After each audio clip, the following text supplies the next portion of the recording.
engaged themselves in a war of words over an alleged threat to the life of the former Anambra State governor. This emanated from Peter Obi's New Year's message, where he criticized some of the federal government's policies and also the security situation in Nigeria. Responding to Peter Obi's new message, the National Publicity Secretary of the All Progressives Congress, Felix Morka, accused the Labour Party presidential candidate of peddling falsehoods, inciting Nigerians against the APC-led administration, and continued by saying, and we quote, "Mr. Obi has crossed the line so many times. I think that at this point, he has coming to him whatever he gets. He should manage it." Mr. Obi is shooting from the hip. He's not looking, he's not taking an aim. He just, shoots widely like, what we used to see in movies back in the day, in the Wild Wild West. He is not being rational. He's absolutely irrational in his thinking and in his public commentary for a man who was governor for 8 years, who left nothing to remember in Anambra State by way of a legacy or transformation. But all of a sudden, he served as governor 8 years. He didn't have the wisdom or the smarts to change Anambra State, to make Anambra the beacon, that example of, governance in the country. But then, he runs for president, in 2023. And then now, he didn't win. He's sulking. Rather than actually get a perspective and, figure out what he did to lose so he can do better in the future. He would think that he can bring down the government by simply, being maliciously deceptive. That is wrong. I'm not somebody to, to go on that offensive in that manner. But Mr. Obi has crossed the line so many times. And I think that at this point, he has coming to him whatever he gets, he needs to manage it. However, in a statement on Tuesday, the APC National Publicity Secretary clarified that his remarks were not a threat to the former Labour Party presidential candidate, but rather an emphasis on Obi's tendency to lie about the ruling party and its performance in office. Reacting to Morka's interview, the national coordinator of the Obedient Movement, Yunus Atanko, warned the APC against intimidating Obi, his family members, or close associates, insisting that such a threat should not be allowed to go unaddressed. Reacting via his official X handle, Obi wondered how a harmless New Year message he gave could elicit a threat from the APC spokesman. Joining us on this show this morning to discuss this latest developments is Felix Morka, the National Publicity Secretary of the All Progressives Congress. Welcome to the morning show, Mr. Morka. Thank you so much, Dr. Bati. Very good. Now, straight question.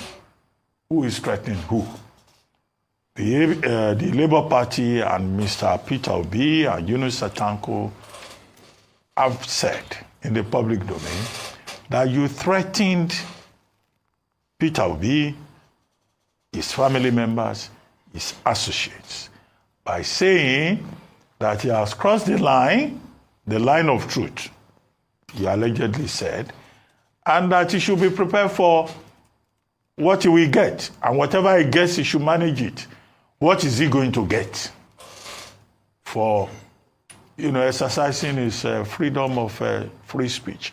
And now the APC has also turned around to say that you yourself are now being threatened by an online mob who has threatened you, who has phoned you, who has threatened members of your family. Because now we're dealing with the politics of threats in Nigeria, which should be a major step back for our democracy.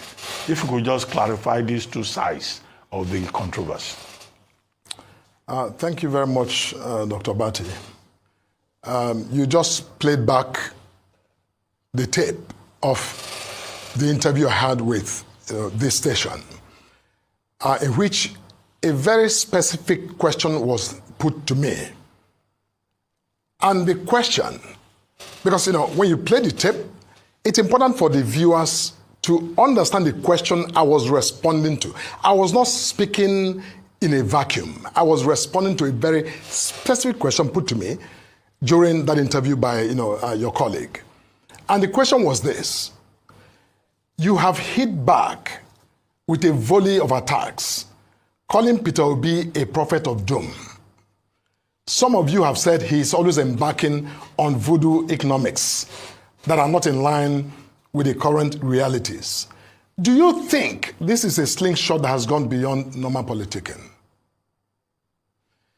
Now, everything I said in my answer, including the last sentence which you referenced, was in direct and exclusive response to the reference to Peter Obi as a prophet of doom or as engaging in economics. So, in other words, my answer was, if Peter Obi was called a prophet of doom or was called a voodoo economist, he has it coming to him because he has crossed several lines of truth. End of story. End of story. There's nothing else to suggest in those words that I said in the moment of an interview that, saying Peter Obi has been, speaking a lot of, falsehood, quite frankly. He says he has received death threats. From who exactly? Could it be that your statement was a form of incitement, to pro-Tinubu, pro-administration persons? No. You see, he who alleges must prove. If Peter Obi says anyone threatened him, he must, beyond just saying, I've been threatened, Peter Obi, I think he, for a man in his standing, he should adduce or, supply some evidence of those who threaten him. Because if anyone threatened Peter Obi, we shouldn't be having a conversation in your studio. The law enforcement system should be looking for those who threatened Peter Obi's life. So, but the point, I want to make two major points. One is that I, Felix Morka, did not threaten Peter Obi. Nothing I said in that interview begins to even suggest remotely that, Peter Obi, I was asking anything other than saying to the man who was asking me a question, he said, you guys are calling him prophet of doom or, voodoo economists. And I said, well, you know what, if that is what it's called, he has, he deserves it because he's crossed the line of truth. Now, I don't know by what medium or by what, effort do you then transmogrify that conversation into a threat to Obi's life and the life of his family or those around him. That is libel in the extreme. I know Mr. Obi likes to quote figures from Bangladesh, from India, from China, but that's not what we're talking about. Let's move to the second leg of it. Has anybody threatened you? Because your own party is saying you have been threatened. And who are those people who have threatened you? How?